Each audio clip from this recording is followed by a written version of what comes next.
For 10,000 years, mankind has prayed for the Emperor to rise from his golden throne. Now it's happening. But as his consciousness thunders back to life, billions are dying, their minds erased in an instant. The custodies who guarded him for centuries are falling to their knees. Only Captain Malkian remains standing, watching in horror as he realizes the terrible truth. This isn't salvation. I was there when the Emperor opened his eyes. 10,000 years of unwavering vigilance, and not once had I imagined this moment would fill me with such terror. My name is Captain Malkian Vane of the Adeptus Custodes, the 10,000, his personal guard. We who stand eternal watch over the golden throne. We who have witnessed the slow decay of a god for millennia. We who have seen empires rise and fall while we maintain our endless vigil, and now I alone remain to tell of what truly happened when he awakened. The first sign came without warning, a tremor through the floor of the inner sanctum, so subtle that only those attuned to its rhythms would notice. The tech priests dismissed it as another structural shift in the ancient mechanisms of the throne. The Sisters of Silence detected nothing through their null presence. But we custodies know the palace as we know our own armor. This was different.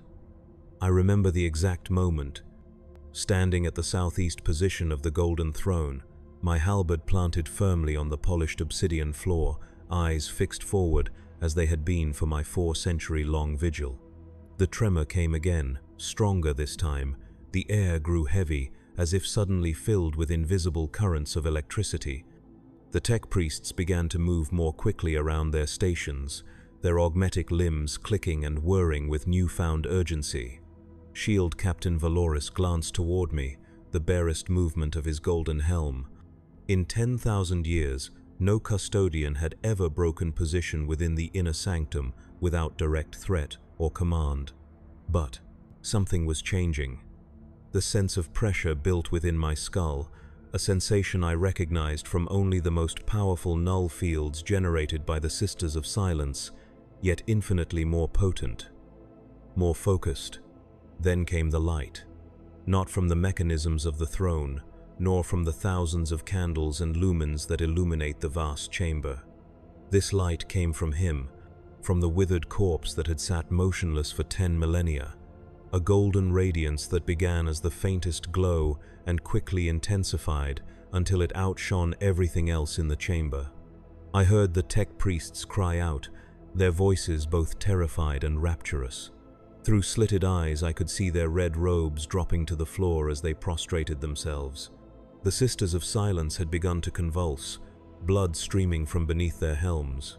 Even with their null abilities, they could not withstand what was happening. I felt my own consciousness being crushed beneath an immense pressure, as if the weight of the entire Imperium was suddenly pressing down upon my mind.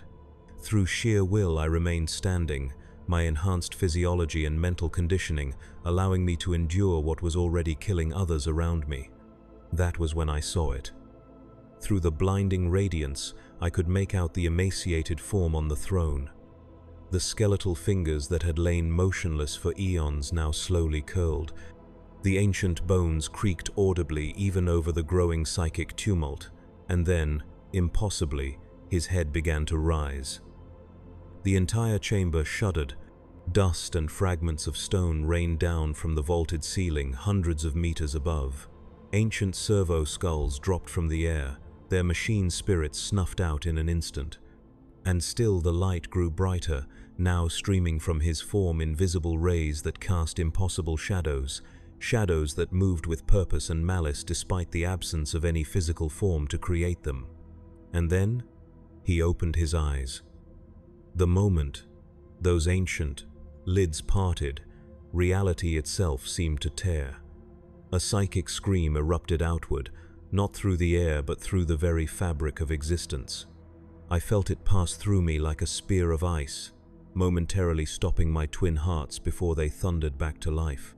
Around me, mortal serfs and lesser functionaries collapsed instantly, blood pouring from their eyes, ears, noses, their minds simply erased by the merest touch of his awakening consciousness. Through the chamber viewports, I could see the impossible happening across Terra. Great pillars of golden light erupted skyward from the surface, punching through the atmosphere into the void beyond. Entire hab blocks were collapsing as if struck by artillery. Streams of vehicles fell from the sky lanes like metal rain. And in orbit, ships were exploding, their plasma drives detonating in spectacular silent bursts, visible even from the surface. I alone among the custodies in the chamber remained standing, though I know not why. Perhaps my proximity to him for so many centuries had granted me some small immunity to the overwhelming power now radiating from the throne. Perhaps he had some purpose for me. I do not know. But I watched as my brothers fell, their magnificent auramite armor clattering against the stone floor like discarded toys. The light from his eyes was beyond mortal comprehension, beyond even the enhanced senses of a custodian.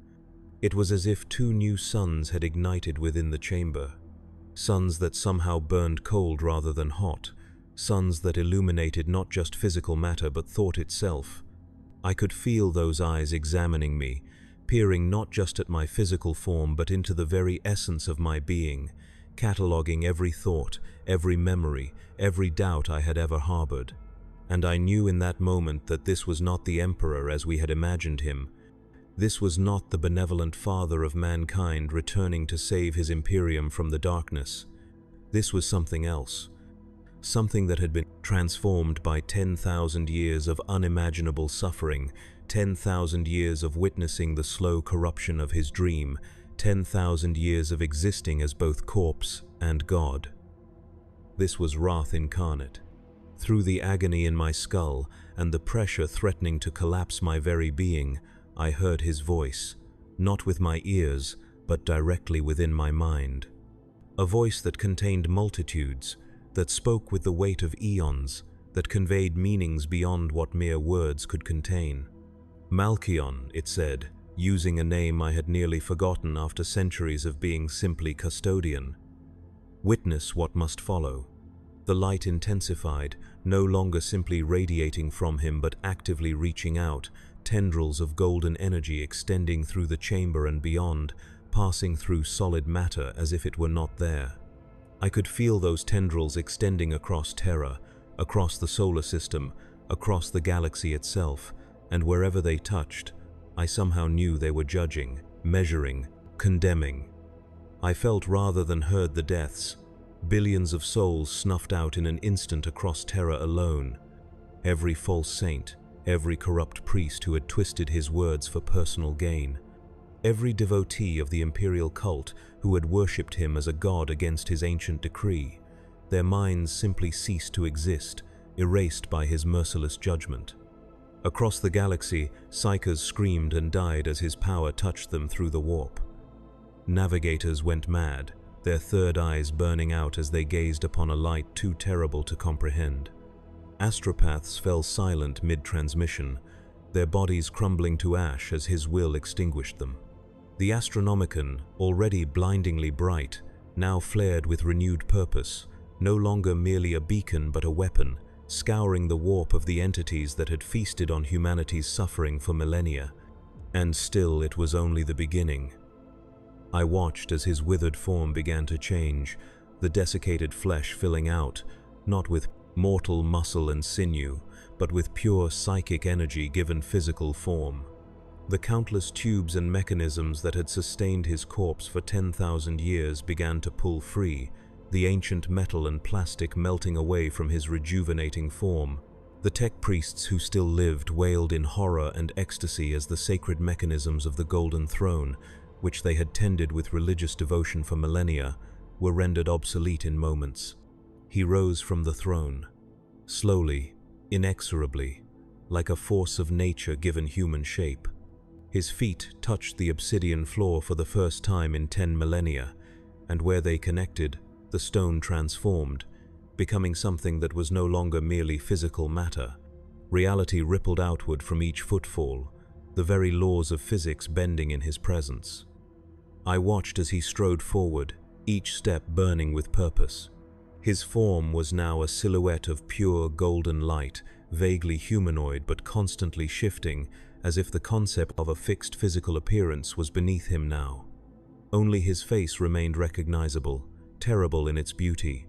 The face that had launched 1,000 crusades, that had united humanity, that had been the last thing the arch-traitor Horus had seen before his destruction. But those eyes were no longer human at all.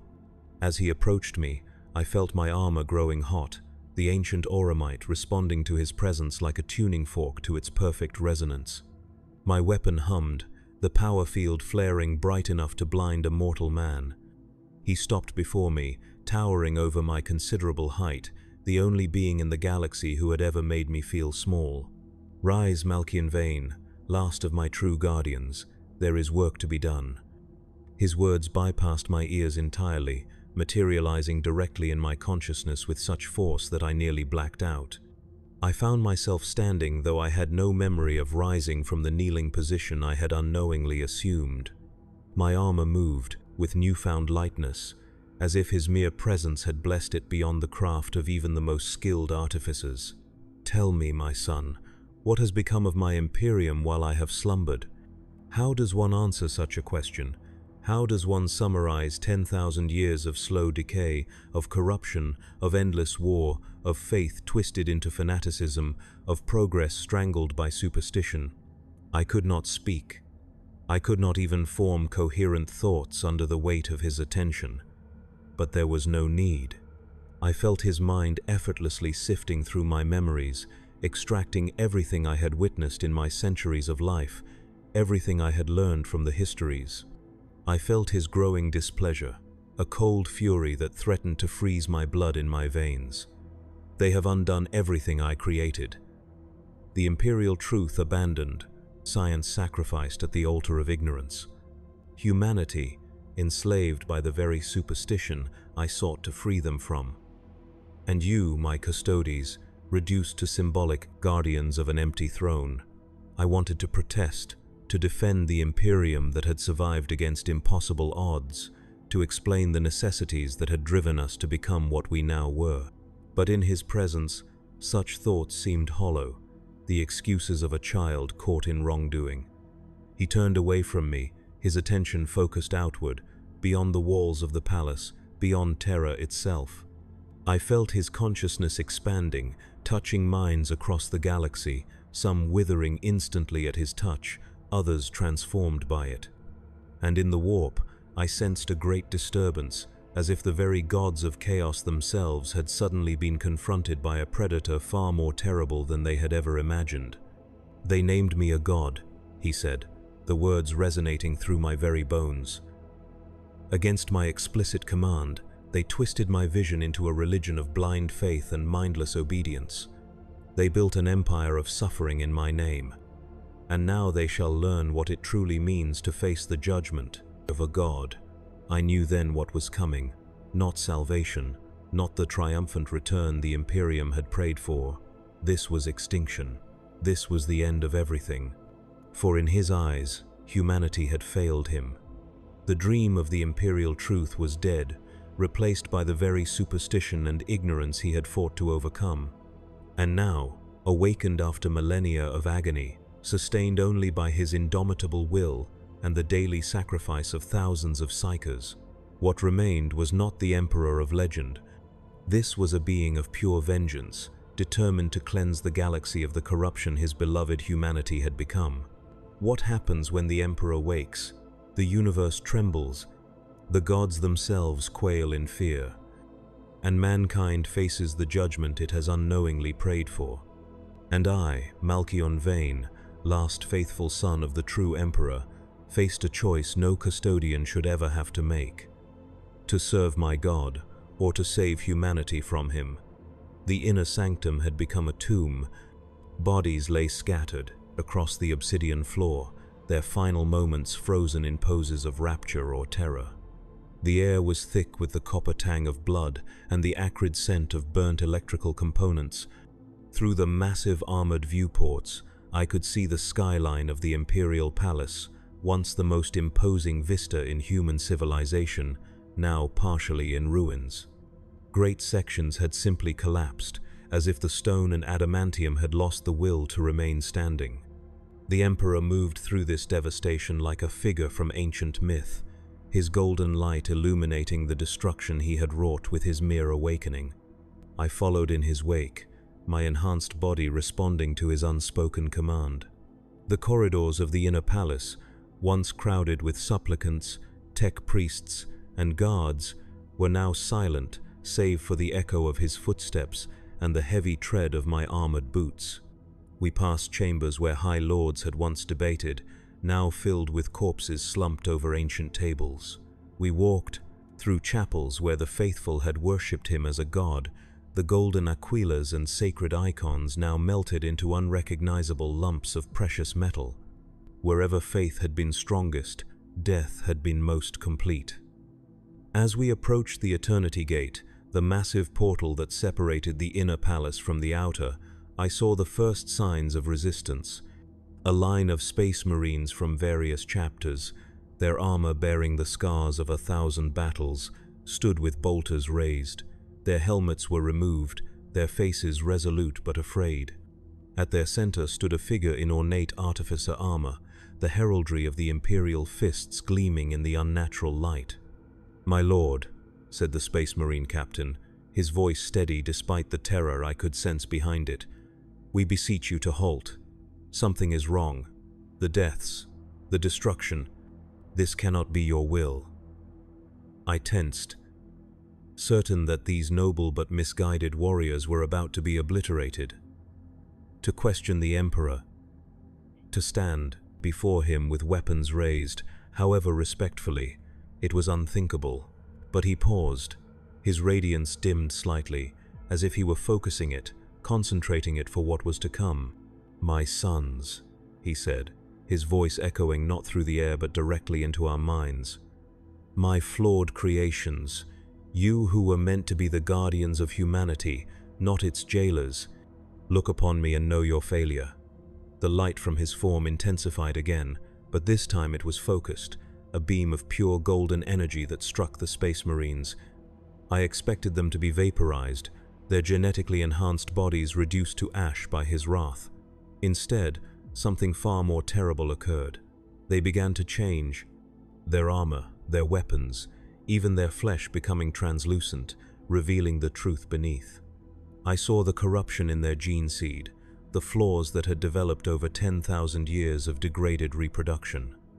I saw the pride that had replaced duty, the blind obedience that had replaced reason. I saw every compromise, every failure, every moment when they had chosen dogma over truth. And so did they. One by one, they fell to their knees, their weapons clattering to the floor. Some wept openly, faces contorted in anguish as they confronted the gulf between what they were and what they had been intended to be. Others simply stared, their minds unable to process the revelation forced upon them.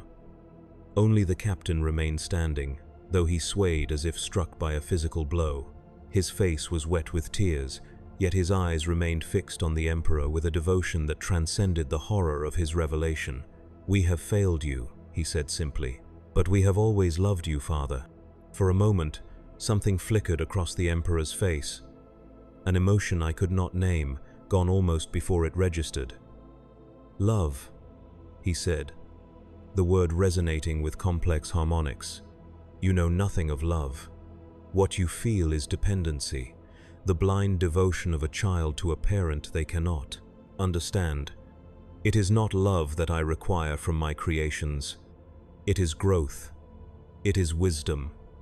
It is the courage to become more than what you were made to be." His light intensified again, and this time when it struck the captain, there was no revelation, only annihilation. The proud Space Marine, veteran of countless battles against the enemies of mankind, simply ceased to exist, not burned, not torn apart, but erased, as if he had never been. The others followed, one by one, their existence snuffed out with the casual indifference of a man swatting insects. I stood rooted to the spot, my mind struggling to process what I was witnessing. These were the Emperor's own creations, his gene sons, however distant.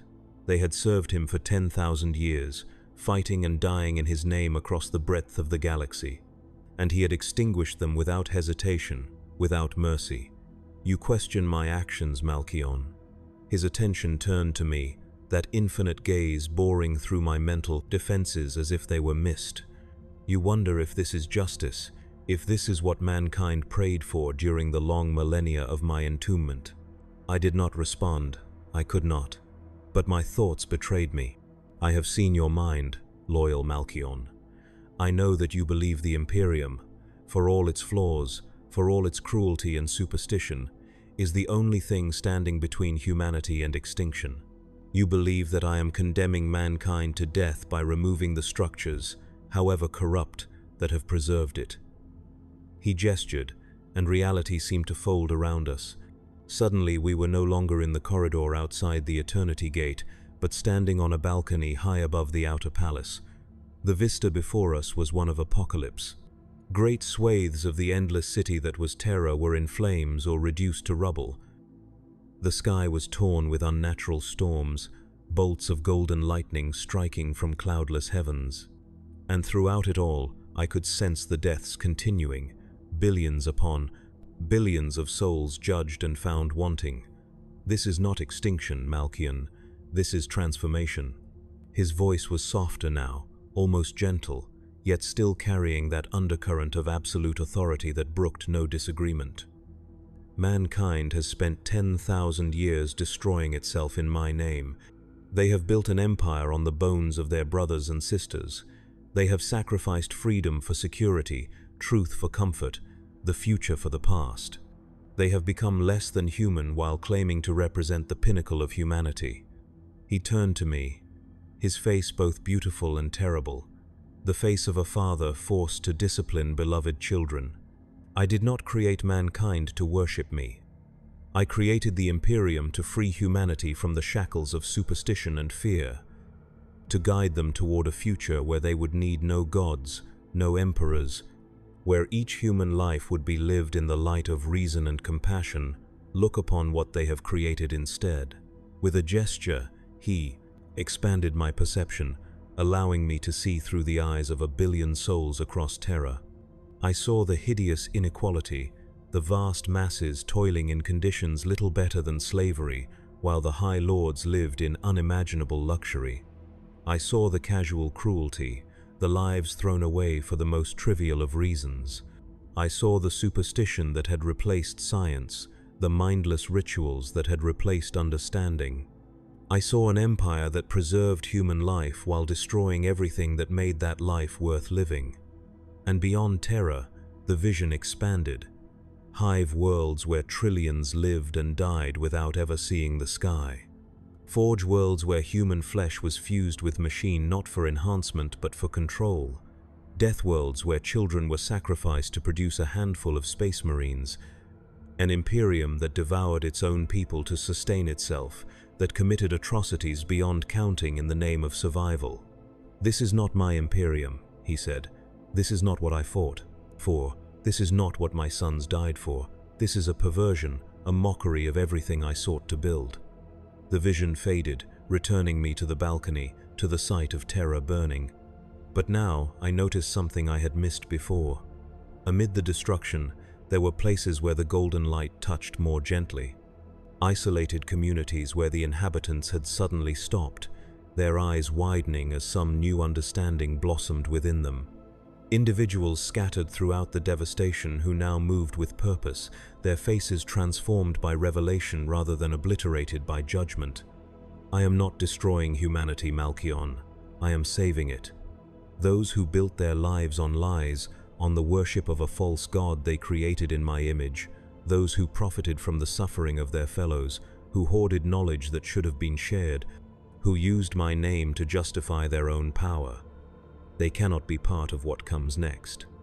But those who sought truth despite the lies they were fed, who showed compassion in a system designed to crush it, who questioned when they were told only to obey, they will be the seed of a new humanity, a humanity worthy of the future I envisioned. He turned away from the vista of destruction, his attention focused inward, towards something I could not perceive. But first, The old order must be completely dismantled. The institutions that have corrupted my vision must be broken beyond repair. The false faith built in my name must be expunged from human consciousness. And those who have benefited most from this corruption must face the harshest judgment. I felt his attention expanding outward, beyond Terra, beyond the Sol system, into the vast expanse of the galaxy, and I knew what would come next. The Lords of Mars with their hoarded technology, the chapter masters of the Adeptus Astartes with their feudal empires, the Inquisitors with their absolute authority and secret agendas, all those who had built power upon the foundation of his absence, they would be the next to face his judgment, and after them, a reckoning with enemies older and more terrible still. The Chaos Gods who had corrupted his favorite son, the alien empires that had preyed upon humanity during its moments of weakness, the ancient evils lurking in the dark corners of the galaxy, none would be spared the light of his attention. It would be the end of everything. Every power, every institution, every belief system that had defined the galaxy for 10,000 years, wiped away to make room for something new, something that, I was beginning to understand, would have no place for the vast majority of humanity as it currently existed. And in that moment, standing beside the being I had been created to serve, the God I had worshipped in deed if not in word for centuries, I felt the first seed of doubt take root in my soul. A question that no custodian should ever ask. Was the Emperor still worth serving? The seed of doubt grew as we traversed the ruins of what had once been the greatest human civilization in history. The Emperor moved with terrible purpose, his light judging and condemning wherever it touched. I witnessed the death of billions, their minds simply erased by his passing thought. I saw ancient institutions crumble, their leaders judged and found wanting. I watched as the entire apparatus of imperial governance, built over 10 millennia, was dismantled in hours. For most, death was instantaneous, their consciousness extinguished the moment his light touched them. For others, the worst offenders in his eyes, death came more slowly. High lords who had ruled in his name were forced to experience the suffering their decisions had caused, living through every death, every moment of pain, every despair their rule had inflicted. Cardinal priests of the Ecclesiarchy were made to see the true emperor they had never known, their faith burned away by the reality of his presence before their lives followed. Inquisitors who had committed genocide in his name felt the deaths of every innocent soul they had condemned. It was justice of a sort, but it was justice without mercy, without consideration for the impossible circumstances these humans had faced, without acknowledgement of the fact that most had simply been trying to preserve what they believed he had created. We stood now in the ruins of the ecclesiarchal palace, the vast cathedral complex that had once been the center of the imperial cult. The golden statues had melted, the stained glass had shattered, the sacred texts had burned. The priests who had tended this place were gone, their bodies nowhere to be seen, as if they had been erased from existence itself. "Why have you brought me here, my lord?" I finally found the courage to ask, my voice sounding thin and mortal in the aftermath of such destruction. His response was not in words but in images, memories pulled from my own mind and others, shown to me with a clarity that was almost painful.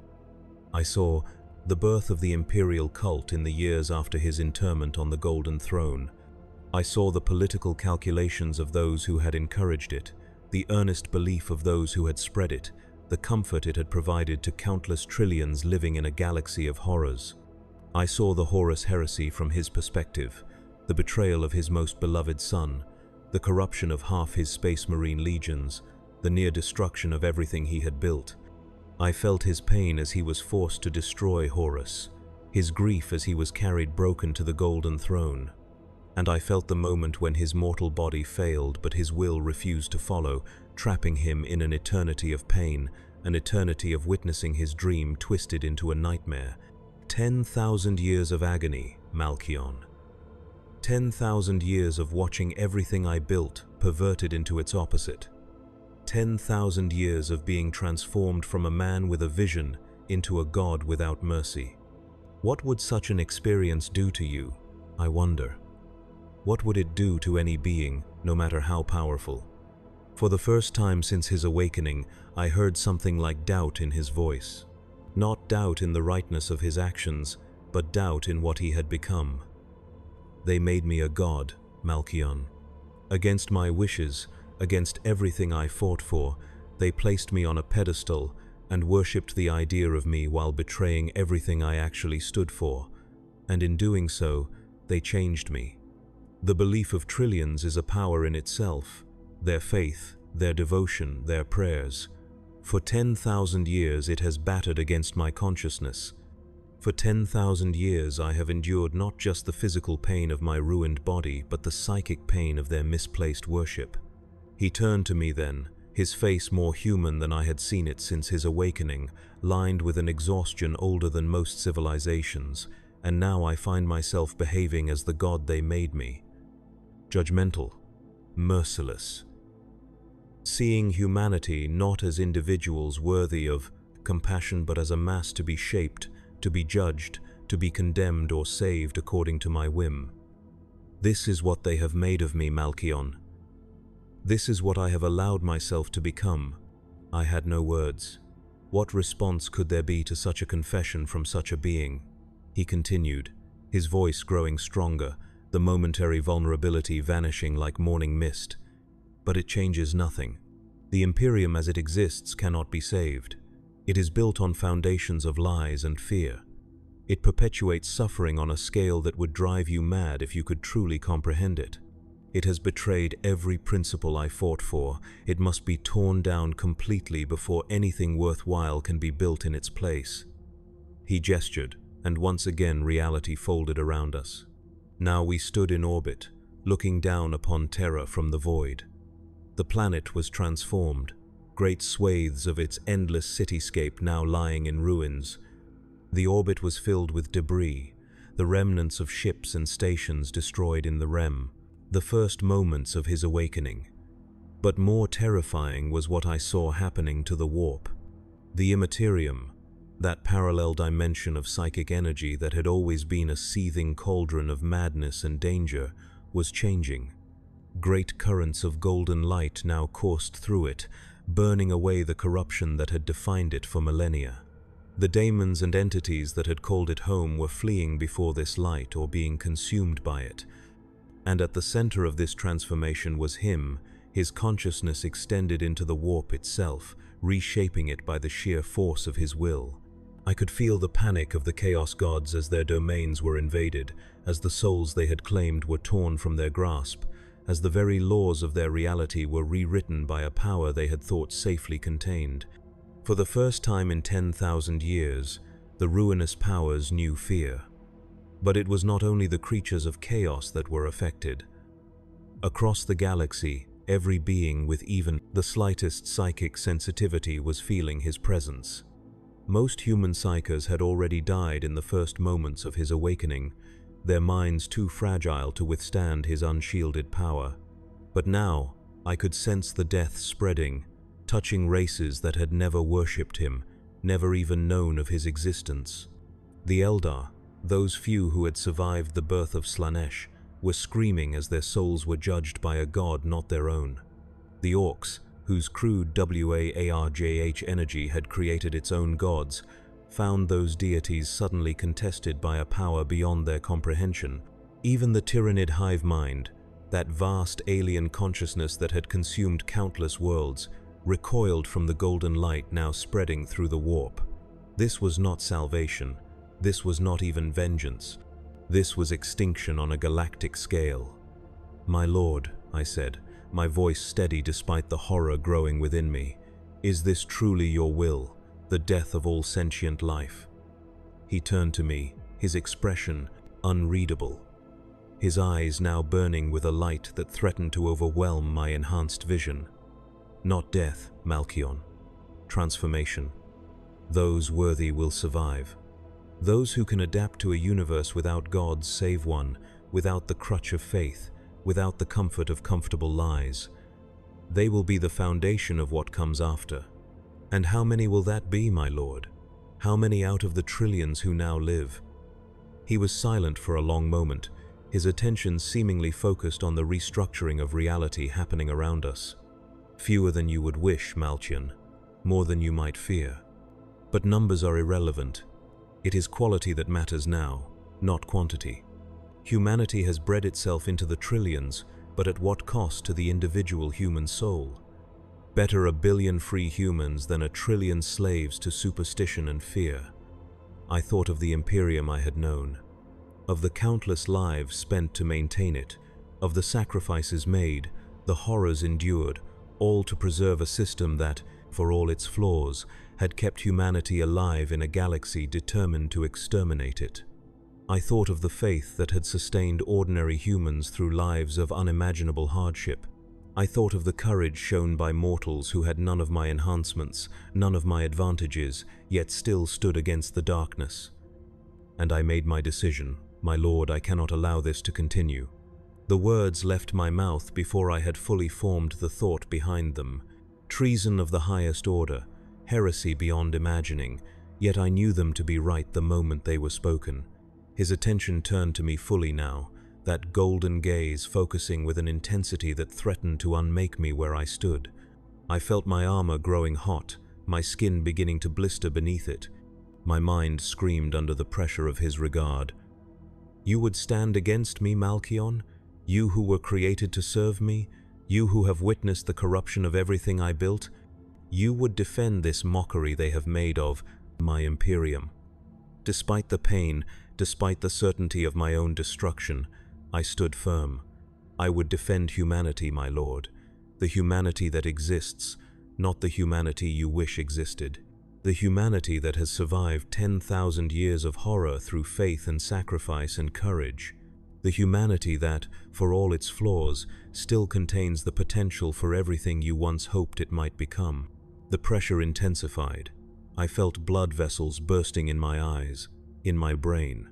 I tasted copper as my enhanced body struggled to repair damage faster than it was being inflicted. My armor, designed to withstand the most extreme environments in the galaxy, was beginning to melt around me. Yet still I stood. They are not worthy of your defense, Malchion. They have squandered every gift I gave them. They have built an empire of suffering on the ruins of my dream. They worship me as a god while betraying everything I stood for. I met his gaze, though it felt like staring into twin suns. They are human, my lord, imperfect, frightened, limited in their understanding, but they have survived. They have endured horrors you cannot imagine while you slumbered. They deserve better than extermination at the hands of the being they have spent 10 millennia praying for. For an instant, I thought I saw something flicker across his face. Doubt? Recognition? I could not say, but the pressure eased just slightly. And what would you have me do instead, my faithful Malchion? Return to the Golden Throne?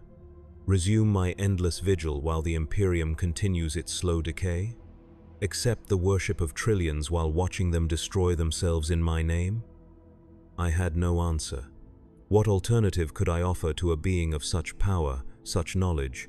What compromise could there be between his vision of humanity's potential and the flawed reality of what humanity had become? Then, unbidden, a memory surfaced, not mine, but his, shared with me in that moment of connection. The Emperor, as he had been during the Great Crusade, standing before the vast window of his flagship, looking out at a newly compliant world. A human world brought back into the fold of the Imperium, not through conquest, but through diplomacy, through reason, through the shared vision of a better future. I felt his pride in that moment, his hope for what humanity might become, and I felt something else, something I had not expected to find in the being who had just condemned billions to death. Love. Genuine love for the species he had dedicated his existence to guiding, protecting, elevating. My lord, I said, the words coming slowly as I struggled against the pain still radiating through my body. You once believed in humanity's potential to grow beyond its flaws. You once had patience for their slow evolution toward the beings you knew they could become. Has that changed, or have you simply lost the compassion that tempered your judgment? The pressure increased again, and I felt myself being lifted off the ground, my armor creaking as unseen forces threatened to crush me. "Compassion!" he thundered, the word reverberating through the warp itself. "I have watched for 10,000 years as they murdered each other in my name, as they burned those who sought knowledge, as they tortured those who questioned their dogmas, as they sacrificed their own children to appease a God that was never listening. And you speak to me of compassion? Despite the agony, despite the certainty of my death, I persisted. Yes, my Lord. Compassion, the quality you once valued above all others, the quality that separated you from the tyrants who came before you, the quality that made your Imperium worth fighting for." He held me suspended for what seemed like an eternity, his mind probing mine, searching for deception, for weakness, for the flaw that would justify my destruction. And all the while, his power continued to spread across the galaxy, judging, condemning, remaking. Finally, he set me down. The pressure eased, though it did not disappear entirely. My armor was ruined, the once golden oromite blackened and warped by heat no physical weapon could have generated. My skin beneath was burned, though my enhanced healing had already begun to repair the damage. "You truly believe they are worth saving, Malkion? This Imperium that has betrayed everything I created it to be? These humans who worship me as a god while ignoring everything I taught them?" I stood straight despite the pain, meeting his gaze as directly as I could. "I believe that among the trillions you would condemn, there are those who embody everything you once valued in humanity. Courage, compassion, the will to improve themselves and their world. They are the minority, yes, they have always been the minority. But they exist, and they deserve the chance to build something better from the ruins of what has failed." He was silent for a long moment, his attention seemingly divided between our conversation and the restructuring of reality continuing around us. When he spoke again, his voice was quieter, the pressure of his presence slightly diminished. "And what would you have me do, Malkion? What alternative do you offer to my judgment?" I considered my answer carefully, knowing that the fate of trillions hung on my response. "Guide them, my lord. Not as a god dealing death from above, but as you once did, as a leader. Show them the path to the future you envisioned. Correct their errors, yes. Punish those who have most egregiously abused your name, yes. But give humanity the chance to learn, to grow, to become worthy of the potential you once saw in them." His expression was unreadable, his thoughts beyond my comprehension. Around us, the transformation of the warp continued, though it seemed to have slowed slightly, as if he were diverting some portion of his attention to our conversation.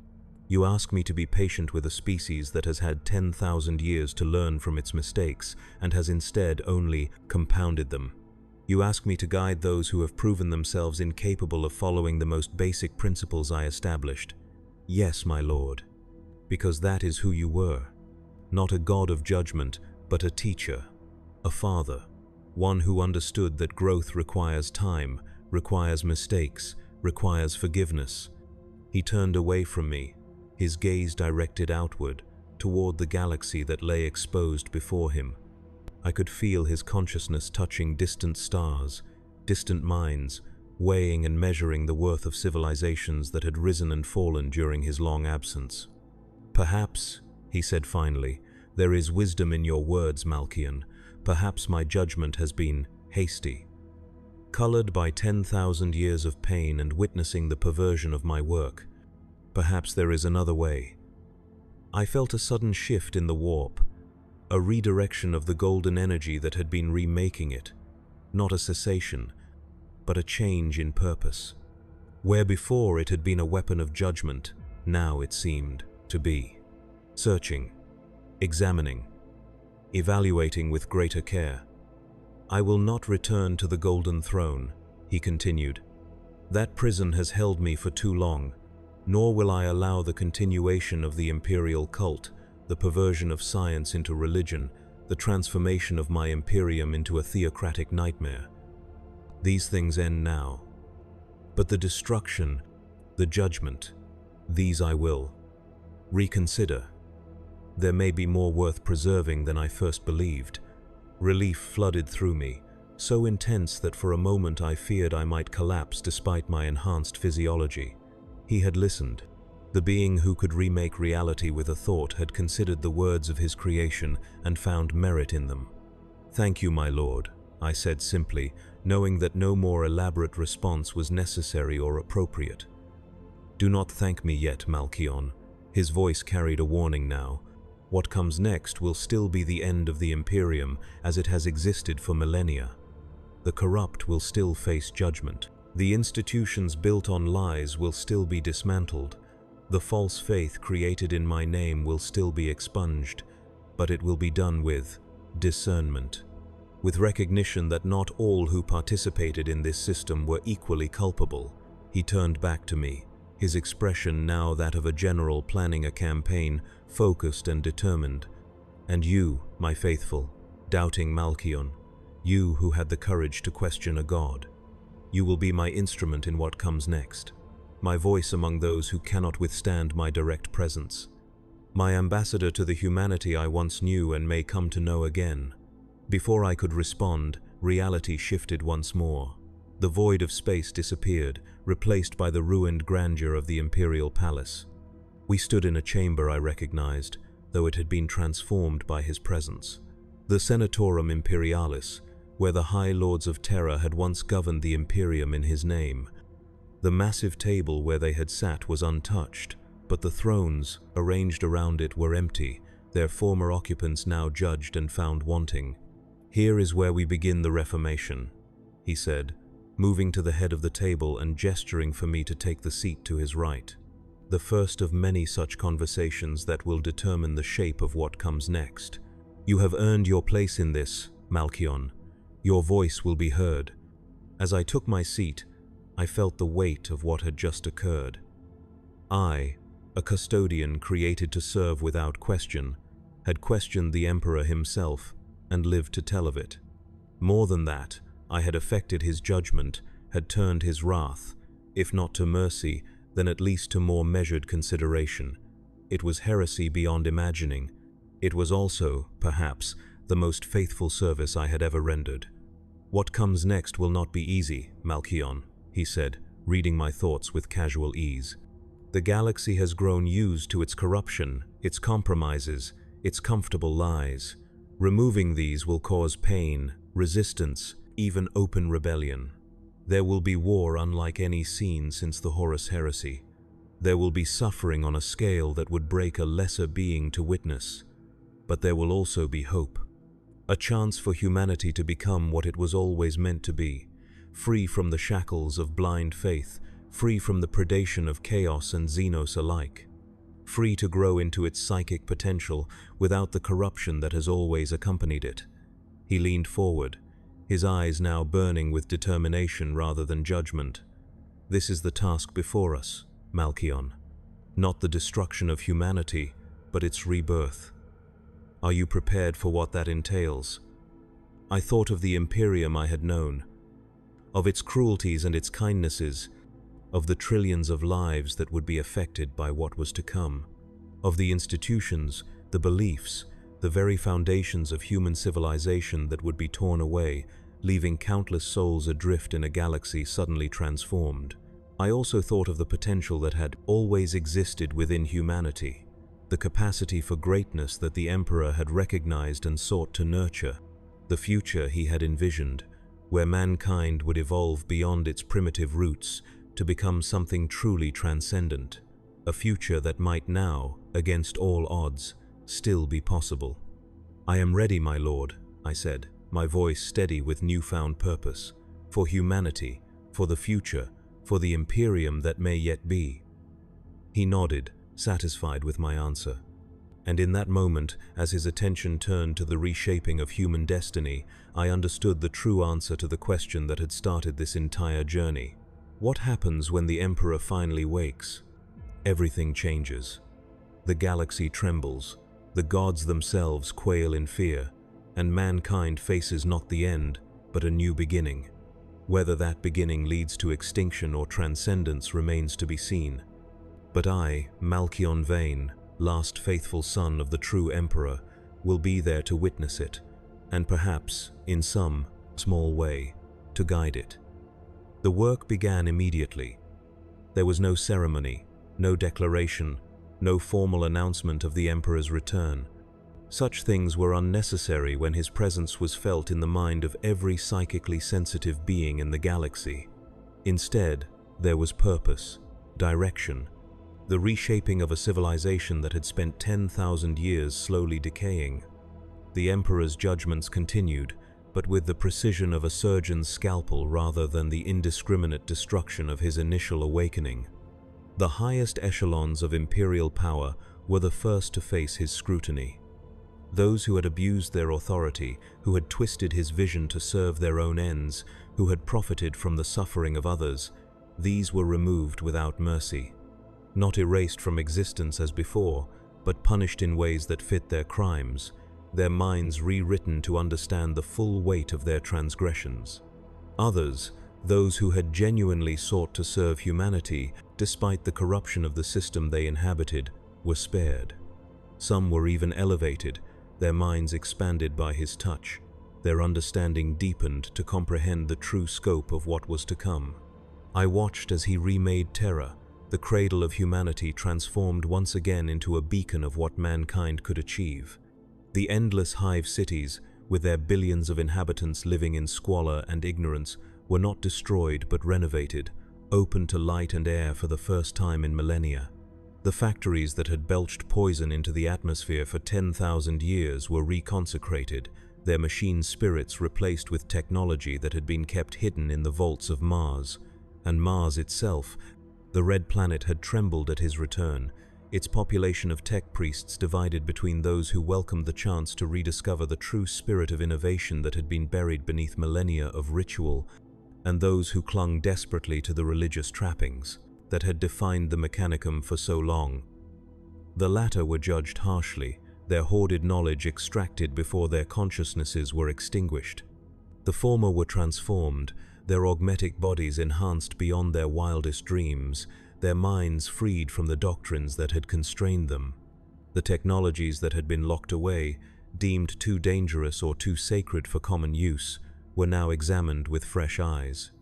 Some were indeed too volatile, too corrupted by chaos or the entities of the void to be safely employed. These were destroyed utterly. But others, technologies that could have eased the suffering of trillions, that could have advanced humanity's development by millennia, these were brought forth and distributed. Within months, the Sol system was transformed. Ships that had once taken years to travel between stars now made the journey in weeks.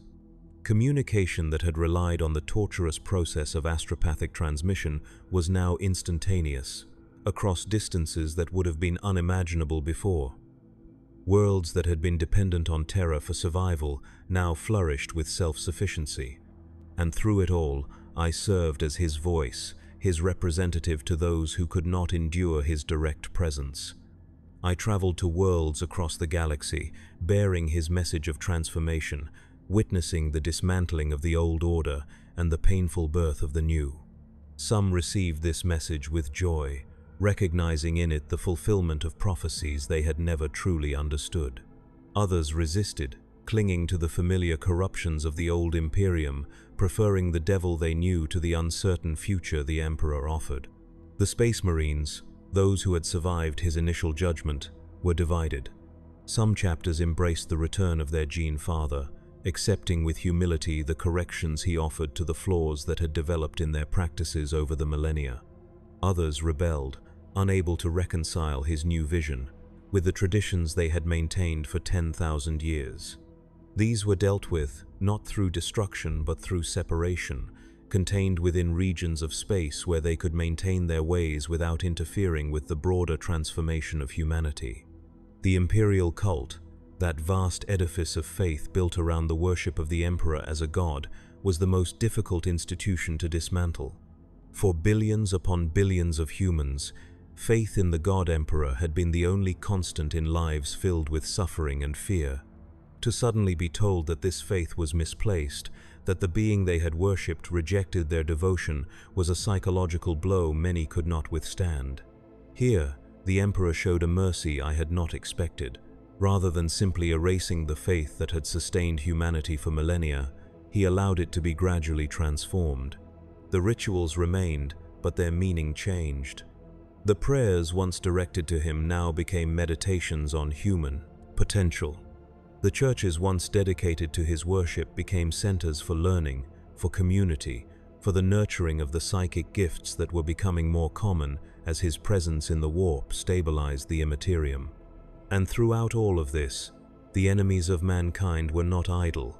The forces of chaos, though driven back by his initial awakening, regrouped in the depths of the warp, their gods weakened but not destroyed. The alien empires that had preyed upon human worlds watched with a mixture of fear and opportunity as the Imperium transformed, some seeking alliance with the new order, others preparing for war against a distracted foe. I stood now on the bridge of a ship unlike any that had existed before, a vessel that traveled not through the warp, but through folds in real space itself, technology recovered from the dark age of technology and enhanced by the Emperor's own understanding of the universe. Through the view screen, I could see a world that had once been a battleground between the forces of the Imperium and the Tyrannid Hive fleet behemoth. A world that had been stripped of all life, left as a barren rock in the void. The Emperor stood beside me, his form still radiant but now contained, focused, the raw power of his awakening channeled into specific purpose. Around us, a team of former tech priests, now freed from the religious dogma that had constrained their innovation, monitored systems beyond my comprehension. "This world will live again, Malkion," he said, his voice carrying that familiar mixture of authority and vision that had once united humanity. "Watch." He extended his hand toward the view screen, and I felt a surge of power unlike anything I had experienced since his awakening. The barren world seemed to shimmer, as if viewed through heat haze. And then, impossibly, I saw green spreading across its surface, oceans forming where there had been only dust, life returning to a world that had been dead for centuries. "This is but the first," he continued, lowering his hand as the transformation stabilized. "One world among millions that will be reborn." The Imperium consumed its worlds, Malkion, stripped them of resources, poisoned them with industry, sacrificed them for strategic advantage. That ends now. Humanity will learn to nurture the worlds it inhabits, to live in balance with the universe rather than in constant war against it. I watched in awe as the world before us continued to transform, life spreading across its surface at an accelerated rate, guided by technologies and powers I could barely comprehend. This was not the Emperor I had known from the histories, the conqueror who had united Terra through war before launching his crusade to reclaim the stars. This was something both more and less than that being, more in power, in vision, in the scope of his ambition, less in the human fallibility, the compromises, the expediency that had characterized his earlier reign. "What of our enemies, my lord?" I asked. "The forces of chaos have not been destroyed. The Tyrannids continue to approach from the intergalactic void. The Necrons awaken on tomb worlds throughout the galaxy. Even as we rebuild, they prepare to tear down what we create." He turned to me, his expression thoughtful, his eyes containing depths that seemed to extend to the beginning of time itself. The greatest enemy humanity has ever faced was itself, Malkion, its own fear, its own ignorance, its own willingness to sacrifice freedom for security, truth for comfort. Address those flaws, and the external enemies become manageable. He gestured again, and the view screen shifted, showing me visions of conflicts throughout the galaxy. Space Marines fighting alongside Eldar against daemons of the warp, human colonists sharing worlds with Tau, each race maintaining its culture while benefiting from cooperation. Even more surprising, Necron lords entering into agreements with human leaders, ancient enemies finding common ground in tow, the face of greater threats. Not all Xenos are enemies to be exterminated, Malkion. Some are potential allies, others are simply different forms of life with their own right to existence.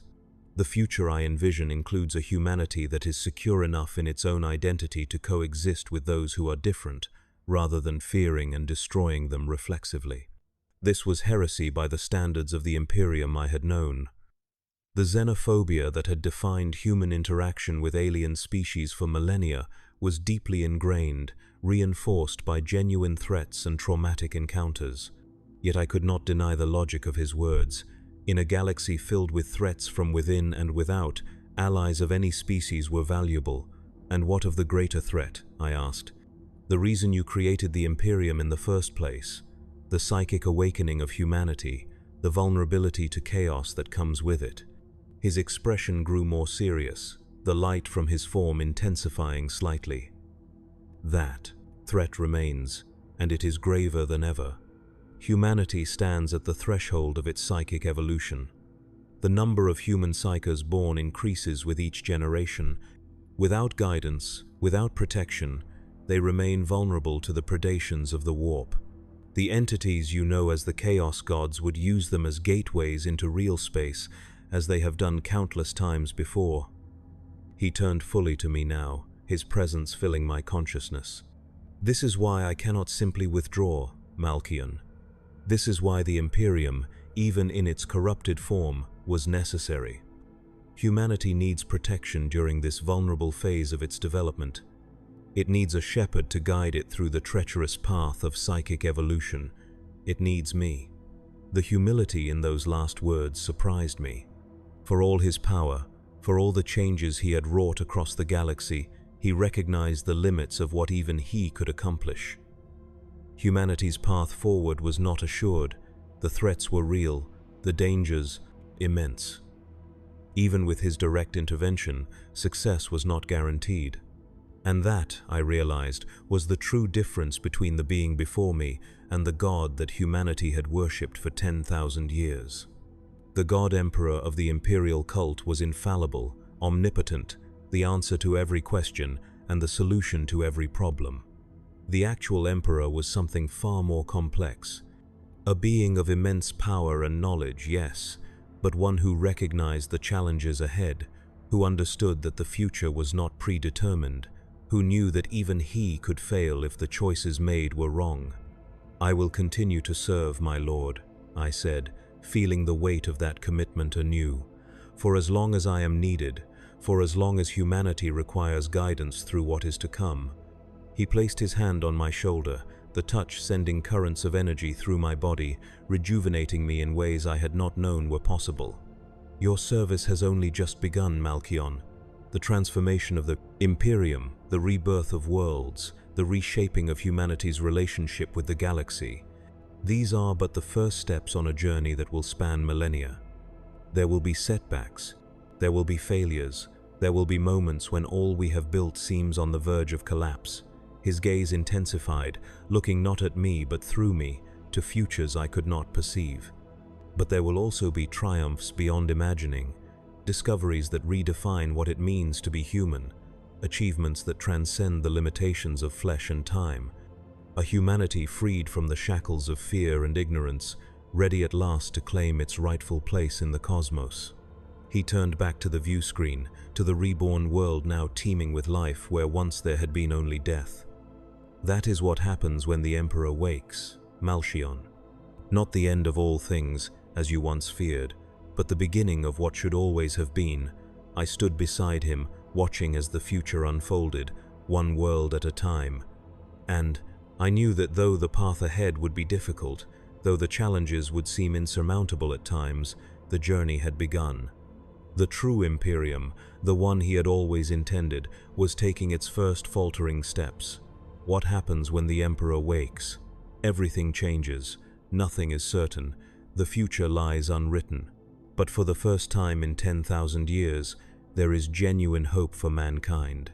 Not the false hope of salvation through faith, not the desperate hope of survival against impossible odds, but the real hope of becoming something more than what we have been, of fulfilling the potential that has always existed within humanity, of creating a future worthy of the sacrifices that have sustained us through our long night. The Emperor is awake. The transformation has begun. And I, Malkian Vane, will bear witness to whatever comes next.